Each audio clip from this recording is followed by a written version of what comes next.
तर सांगायची गोष्ट अशी की आज आमचं मार्गशीर्ष आणि शाकंभरी नवरात्र संपल्यानिमित्त माझ्या अहोंनी माझ्यासाठी माझ्या आवडीचे सगळे मासे आणलेले होते. कुर्ले आणि हे बघा सौंदाळे. त्यासाठी ह्या मी वाटप काढलेलं आहे. ह्या बघा हे सगळे गरम मसाले एक तव्यावर तेल घातलं आहे. वाटप कसं केलं आहे तर तुमका सांगते बघा. पहिली लसूण टाकलं आहे, मग कोथिंबीर, मग टॉमॅटो, आला पण टाकलं आहे त्याच्याचबरोबर. तर ढवळायचा, मग कांदो टाकला आहे एकच. हे बघा ढवळायचा, पटपट पटपट असा ढवळायचा. आणि मग हे बघा असा ढवळून ढवळून घ्यायचा सगळा. ढवळून झाला की मग त्याच्यात सुक्या खोबरा टाकायचा, जा किसून घेतलेला होता किसण्यावरती. आणि 1-2 सुक्या खोबऱ्याचे छोटे वाटी मी भाजून पण घेतलेले आहे. त्याच्यानंतर थोडासा तेल टाकायचा आणि गरम मसाला जो आपण काढलेलो होतो तो सगळं त्याच्यात घ्यायचो. हे बघा असं ढवळायचा आणि फायनली त्या मिक्सरला वाटून घ्यायचा. जे कुरलेले आणलेले असतात त्यांचे ते छोटे पाय असतात ते वाटून त्याचा रस काढून घेतले. तो बघा बाजूच्या त्या तव्यात, वाटपाच्या तव्यात काढलं आहे. आणि एका भांड्यात आहे त्या तमालपत्र, आल्या लसणाची ठेचलेली पेस्ट, कढीपत्तो आणि कांदो टाकून ढवळले. नंतर त्या वाटलेलं वाटप त्याच्यात ओतलं आहे.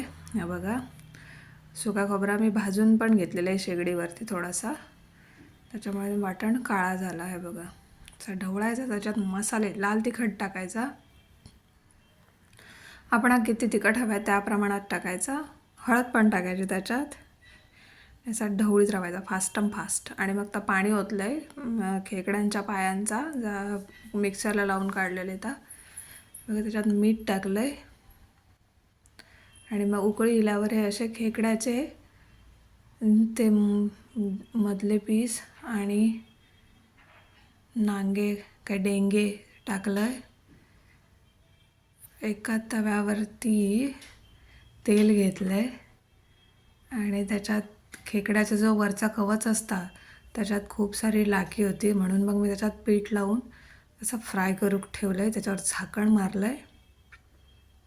हे बघा फिशला मॅरिनेशन करून ठेवलं आहे सौंदाळ्यांका. हे बघा हे असे होतात. भाजांमध्ये पलटून टाकायचे असे, परत झाकण ठेवायचा आणि थोड्या वेळान ते असे काढून घ्यायचे. हे बघा असे काढून त्याचं तेल ॲब्झॉर्ब करूसाठी टिश्यू पेपर खाली ठेवायचं. हे असे दिसतं ते बघा. त्याच्यानंतर 2 सौंदाळे तव्यात ठेवले. तर केवढे मोठे आहेत बघा, पूर्ण तो त्यांनीच व्यापल्यानी आहे. आमका दोघांका आणि किती हव्या.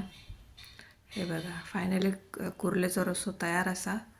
हे बघा हे असं झालं. जास्त आमटी आवडत नाही म्हणून हे असे दिसतं ते बघा, ते फ्राय केलेले. आणि फायनली आमचे ताटा आम्ही वाढून घेतलं. बघा कशी छान दिसतात ना. चवीक पण तशीच सुंदर झालेली. माहिती आहे तुमका, खूप दिवसांनी खाल्लं आहे मी.